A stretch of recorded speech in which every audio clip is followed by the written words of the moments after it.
Look who remembered his YouTube password. Yes, that's right. I remembered my YouTube password, and I'm going to be making a reaction video. Yay! You know, as a new graduate, I'm just so qualified to give out career advice because, new graduate is slang in America for unemployed. So let's listen to what nobody tells you about getting into your dream school by Miss Isabelle Kerry. When I first got into Columbia, I thought that somehow, in some way, my life would just radically change. And I would all of a sudden go to New York, be super successful, and just because I achieved this one thing meant all my other dreams were gonna come to fruition in succession. But I just finished my first year at Columbia and I realized that it's really not as simple as that. Man, she's already touching on some great points. I think people think, oh my gosh, I got into Columbia, I got into Harvard, I got into Collin County Community College. And you think that success is just going to be given to you. And no, it doesn't work like that. And I wouldn't just say this for college, I would say this for marriage, I would say this for your dream job, I would say this once your visa application gets approved. You think you got that work authorization OPT in the United States? And now everything is a-okay because you can have the American dream? Sorry, buddy. Sunshine's calling. The dream ain't there. No, I think whenever you think you achieve something, oh my gosh, I just found religion and I think this like these things where you think marriage, career, college, success is a series. It's not just a one and done. For the longest time, New York City had been a big dream to me. Ever since I was a kid, I was like, I'm gonna go to New York. I'm going to live in a big city one day, and that day is going to be as soon as I am legally able to leave Ohio.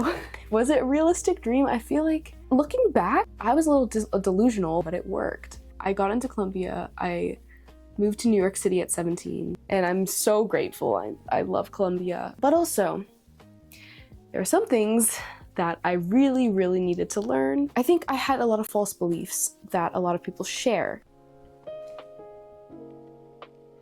The problem about getting into your dream school is you're so surrounded by greatness, whether that is in your classes, your classmates, the faculty. In being surrounded by all this greatness, you think you are subjected into becoming great yourself. Just because you're in an environment that can foster greatness doesn't mean you will become great by simply coexisting with it. And the issue is that we work so hard in high school. We work so hard before we get into college to get into college because we think that's the final level. We think that's where everything will end and that's where our life is set. I guess coming to Columbia, I just had Wow, oh my gosh, she's already, Isabel, man, you should just run this channel. I should hire you, if I'll use my Obamacare Social Security checks to hire you. But no, yeah, you think that it's like, oh, you did this achievement and then boom, it's done. But no, you got to wake up. There's always the next day. People don't think about the +1, the next day, and the day after that. And it's interesting how this is her reaction to being in an environment like Columbia. this expectation that I would be turned into something great. Like it was like a success machine that I was going to go through and come out like a changed person. But an institution can recognize your greatness, it can recognize your potential, but it can never fulfill that for you. I definitely let go of that idea that just because you get one thing that you really want, the rest of your life is automatically going to be full of success and everything you ever dreamed of. Yes, it can be, but just because you got this one thing doesn't mean it will be the cause of your success. If you have a dream school, you likely don't really want to go there. You're likely chasing a feeling, and this feeling is validation. Ivy Leagues and other dream schools or top colleges, or honestly a lot of business models, can sell this idea of validation. They sell a feeling of success. They sell the idea that if you go there, you will become successful, you will become great. And then when you get accepted into your dream school, this gives you the validation of your intelligence, of your impending success, and of your greatness. They tell you, oh, you are so talented, you are so smart, blah, blah, blah, blah. But you were just as smart and as talented before you applied to the school. The only difference was writing it out and submitting it. What the Ivy League and other top schools do is they reward potential. Why these colleges invest in potential is because your success reflects good on them. You become a commodity to them. It really all comes down to business. Okay, wow. She's saying, I don't know if they're cynical, but she's really just explaining how college as a business model, which I completely agree. You kind of take all these idealistic young people and then you just churn them through the machine. But who you are as a person, the day before college, the day before you get married, the day before your dream job, and the 2 days after is the exact same. It's just, I think that a part of greatness is within you. It's not external validation might, help you, but it doesn't determine your greatness. If you look at, for example, Harvard as a venture capitalist, they are investing in startups, also known as students, high potential students, who will have a high return on investment. So what I'm saying is these schools are looking for students who will succeed in the future. Is it because they go to Harvard? Not necessarily. It's because they are high potential students. They show ambition. They show these traits that are very attractive to colleges. And because they have these traits, they're likely wired for success. And then when they succeed, it reflects well on the school that they came from or that they are a product of. But in reality, they are a product of their own hard work, their own tenacity, their own grit. And because the school invested in them by giving them their name, awarding them with some level of prestige, their success reflects on the school as well as on the person. The problem with this is not having a dream school. The problem is placing and externalizing our self-worth on the validation of an institution that is genuinely, and at least in the admissions aspect, more focused on money and profit. Am I saying that these academic institutions are solely focused on that? Absolutely not. They are focused on growing thinkers and leaders and cultivating this kind of academic environment.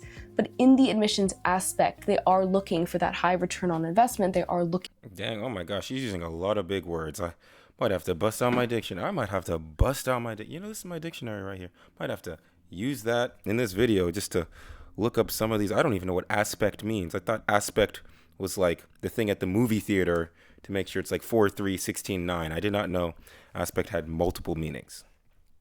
And that is a good point. She is, I think, critically looking at the admissions process and saying, okay, and I like how she's using the metaphor of, she's using a business metaphor where she views students as, a stock or as, as, I guess, startups, and then the college as a venture capitalist. I never thought of it like that, but that is very true.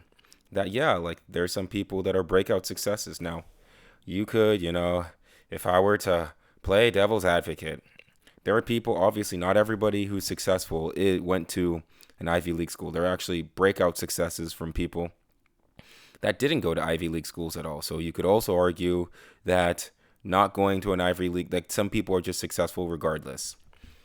The thing is about success is there's just so many factors into it. And I think in America, we're just obsessed with success. So it's like just trying to replicate and guarantee it. Trust me, if people could replicate it, they would have already done it so already. Looking for that potential. So you don't actually want the school, you want the feeling that it will give you. You want the false security of your greatness, you want the validation. But the thing is, you don't need anybody to recognize your greatness to fulfill it.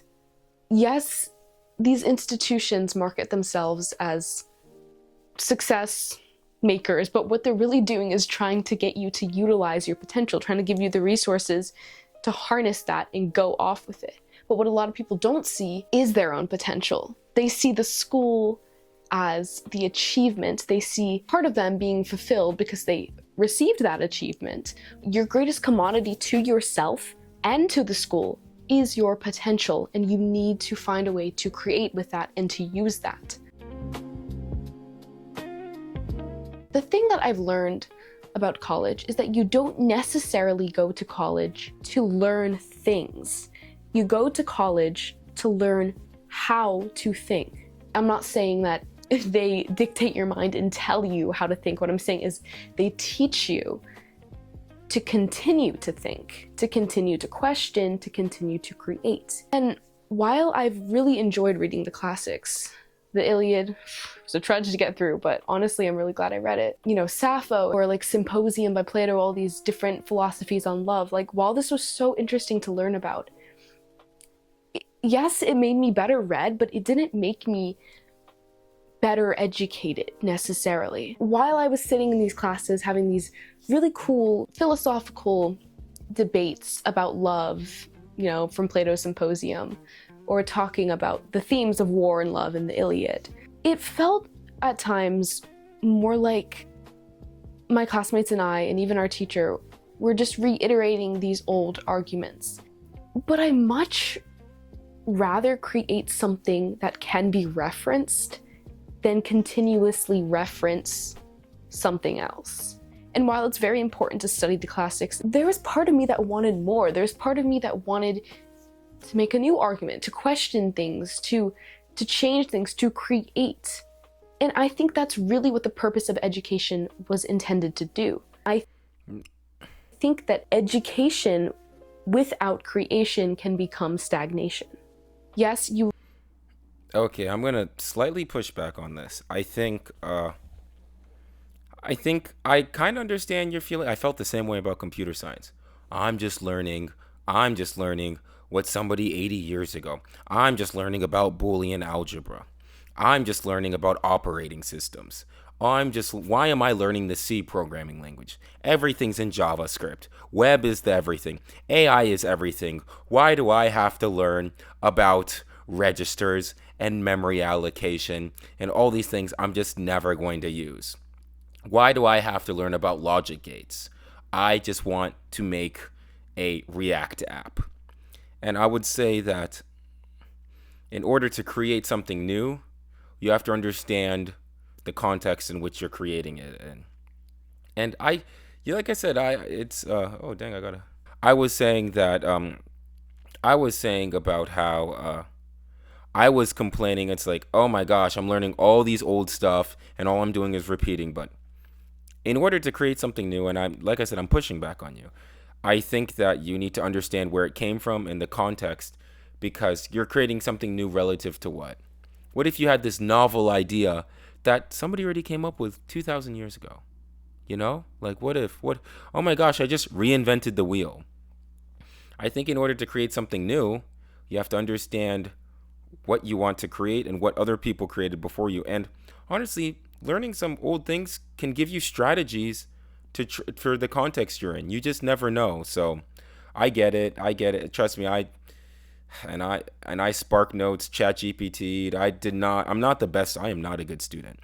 But I would say that, like, you are learning something. You just don't, it just takes time, you know, and after you're not really going to start to feel like something until your junior year. I'm sorry to tell you, because freshman, sophomore year, I learned absolutely, it wasn't until like really, I didn't realize the depth of computer science really until like my operating systems class, where I was like, oh my gosh, what in the world, what is this field? So yeah, I think it's going to take you a little bit. I don't know what you're majoring. Might be majoring in business, might be majoring in philosophy, who knows? Heck, might be majoring in tractors based off the picture I saw. But I would just say give it time and see if you feel like you're reiterating, or maybe if you might start to see something novel. I think that's the difference between undergrad and grad. An undergraduate, you're learning the arguments, and then the graduate is you're expanding and creating and critiquing in a novel way. You learn the classics, you learn the greats, you learn all of the rules, so then you learn how to break them and you learn how to make new ones. You have to realize what got you in is the same thing that is gonna get you out, is gonna get you further. You can't just be creative and have all these ideas and get into college and then be like, okay, now let's forget about all of them, adopt all these old ideas and never do anything. You get into this amazing school and learn everything you're supposed to learn, but not take it any further, because at least you're learning what you're supposed to learn. But it's not about what you're supposed to learn. It's not about memorizing. It's not about reciting. It's about the stuff that you don't know, and it's about figuring out how to grasp that and dive into it. I'm not going to sit here and pretend like the Ivy League doesn't offer great opportunities when compared to like maybe some other schools, some state schools or community schools. It's definitely true that being a graduate of an Ivy League school or a top school will expose you to further opportunities, in your field, maybe give you some more connections, you have this whole network, yada, yada, yada. That is definitely true, and that is definitely important in getting a job. But how I see it is that that is so uninteresting and ultimately not really helpful into becoming who you are.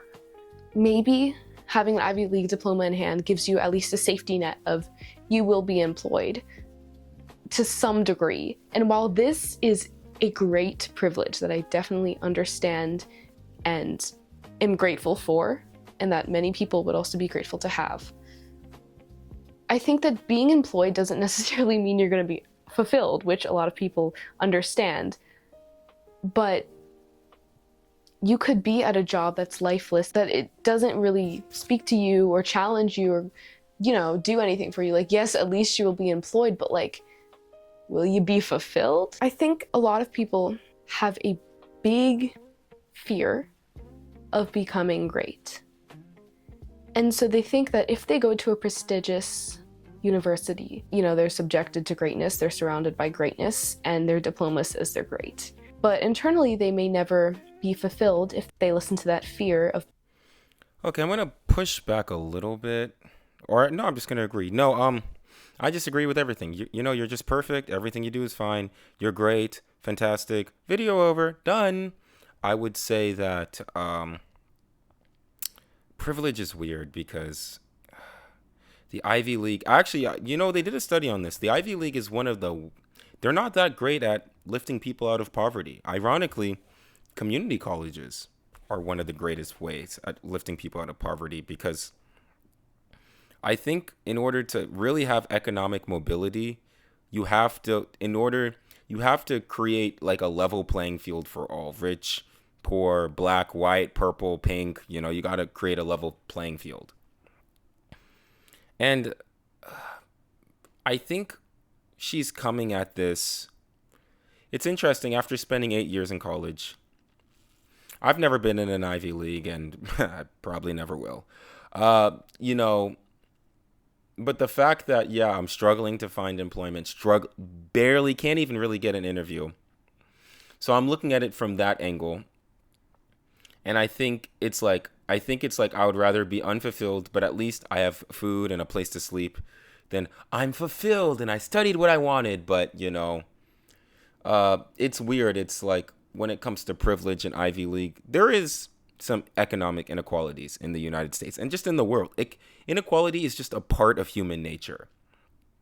And I think it's hard to talk about because people in Ivy League have hard lives in their own way. It may not be physically hard, but mentally, socially, maybe even spiritually, they might, And I think the problem is, it's like when you think of like something like Maslow hierarchy of needs, you just look at the people that have physical needs, and then you're like, okay, once those are done, bam, it doesn't, like, all those others don't matter, but it's your needs matter, and it is a privilege to not worry about employment, and I wish that on anyone. I really wish, what I'm going through right now, I don't wish on anyone, not even a Cowboy fan. Like, I wouldn't wish this on my worst enemy. So it is interesting, her take on it. Becoming themselves. They may hide in other people's arguments, like other philosophers' arguments. They may hide in these routine good habits. They may hide in their past achievements. But this kind of bars them off from original thought. This bars them off from creativity. If you hide in what you know is safe, you will never know if you can be great. And so I think that getting into my dream school made me realize that greatness, as I've been told my whole life, will never come from anybody but myself. So I guess to conclude, I just want to say you don't need an institution to become great. Maybe if you're in high school hearing this, that can be kind of really annoying to hear because you've heard it so many times. Oh, if you don't get into your dream school, like, it's no big deal, you can still succeed. Like, yes, that is so annoying to hear because you've placed so much attachment onto that school. And that's not a bad thing. You are so allowed to have dreams. You're so allowed to go after what you want. You can have a dream school. I'm not saying you shouldn't. I'm saying that perhaps you shouldn't place your self-worth on the acceptance that this dream school gives you. If you put your validation externally on an academic institution or quite literally any other external source, it's never going to end well, even if you do get that validation, because you think that validation will fulfill you. And if you don't get it, you feel crushed. And if you do get it, I mean, you might be elated at first, but then you feel hollow because it's not really a reflection of you. It's not really you seeing yourself or becoming yourself. It is kind of a morphed image of what someone else thinks of you. And at the end of the day, that's never going to fulfill you. If you don't get into your dream school, you're allowed to grieve, you're allowed to mourn, you're allowed to do whatever. Your feelings are 100% valid. But also, your potential is something that is yours and yours alone. And you are going to know that. You're going to know your potential better than anyone else. In no academic institution, no other person, no external factor can ever dictate that for you. After discussing all of that, I've decided to leave Columbia. Okay, wait, I'm kind of joking, but not really. I'm going away for a while. Somewhere kind of secret, kind of hidden, secluded, isolated, and I'm just gonna think, see what happens, and give you updates, maybe. Don't let anything else dictate what you do with your potential, because at the end of the day, that's probably the one thing that you can control. And you can either use it or lose it. Okay, bye.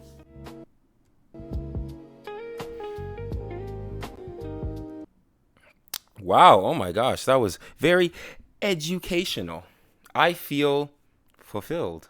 Look at me. I read my dictionary during before I decided to hit record. No, oh my gosh, Miss Isabel, like, shout out to you, man. Shout out to you doing your thing. Keep at it. No, this was really good. I really enjoyed it. I really enjoyed what you said about external validation. I cannot emphasize this enough. Money, you know, sex, status, education, these things will not make you happy, and they're not your life goal. They're great things to have. I am not against anything. I'm a very pro guy. Like, I'm a pro a lot of things, I might get canceled, but I'm pro a lot of things. So, but it's not everything. Like, do not put your worth in external validation. So I am so glad that, this is something I needed to hear. It's always interesting hearing somebody from a different perspective, different major. I just like the way she articulated herself. She spoke really well. She really was able to kind of take you through like her experience, and I learned more. And it's interesting to just hear just a different, different perspective. I always thought like, yeah, like the Ivy Leagues were the Golden Gates, but I guess at the end of the day, everything becomes a new normal. Like I think the human mind, you kind of normalize things. Like I think even if you're in some extraordinary or like some very impoverished, you can be in an extreme circumstance. I think you just normalize it and it becomes your new normal. And so, yeah, I just really liked how she articulated that. And that was really interesting. Shout out to me remembering my YouTube password, thanks, for my friend calling me, telling me I got to upload. I'll try to do that more in my unemployment. We'll see. I'll try to be back next week. Thank you so much for watching. My socials will be linked down below and at the end of this video. Thank you so much, and I'll see you soon. Da chamada